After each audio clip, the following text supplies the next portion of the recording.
In recent weeks, we've looked at blocking shots from a goalie's perspective. Today, one thing that's really caught my attention recently is stick positioning.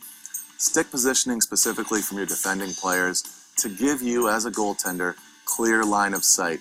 There's a lot to work through, so let's get started. Sunday night versus the Florida Panthers, the New York Rangers got burned on a clear-sighted shot from 45 feet that Henrik Lundqvist stops just about every single time. The intention for JT Miller here is to help his hockey club. It's a 2-1 hockey game with 12 minutes to go in the third period, and he's trying to kill the play as far away from his net as possible. But there could be a different approach. From a goalie's perspective, you want to see this puck from that distance. So let's move JT Miller so that now only the near side of the net is open. We're going to move his stick into the potential passing lane. Shot pass is covered, the far side of the net is covered, and your goaltender gets to see the clear-sighted shot.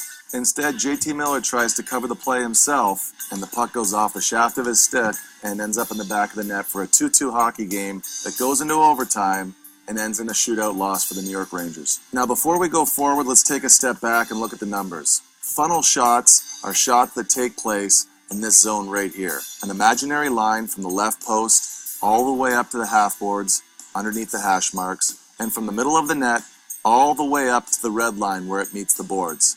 And do the same thing on the other side. Last season, Henrik Lundqvist faced 332 clear-sighted shots from his left side and allowed 6 goals. From the right side, he faced 338 shots from clear sight and only allowed 9 goals. But the ones that become very problematic are the zone entry shots, where players have motion and defenders are usually late to use their stick, like this one here last season by the Dallas Stars. These types of goals are very challenging for goalies because there's a certain flow to the hockey game, and when shots from the outside come and they're touched at the last moment from your own player, you virtually have no chance to react. I look at it this way. The stick is a tool, and the tool has to be used differently for different jobs. Brady Shea uses his tool perfectly right here. He's got his stick on the puck, killing the play away from his net and not allowing the player to shoot. That's the right way to do it. If you're going to be late, then you can't get your stick in the way, because that's going to interrupt the puck and not allow the goaltender to see it correctly.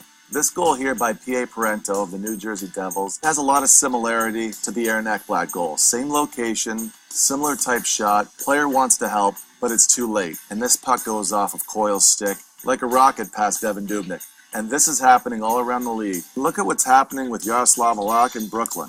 This guy gets pulled after this game, and his defenseman didn't let him see a single puck. 3 goals are in the net, and all 3 could have been prevented. The New York Rangers right now are a contending team. They're legitimate. We're at the quarter pole, and they've proven themselves. These details that we're talking about, though, I think it separates a champion from a contender. The Rangers are going to continue to work on their game, and that's what the regular season's for. And for us, we hope to see you after the holidays on MSGNetworks.com for Valley's View.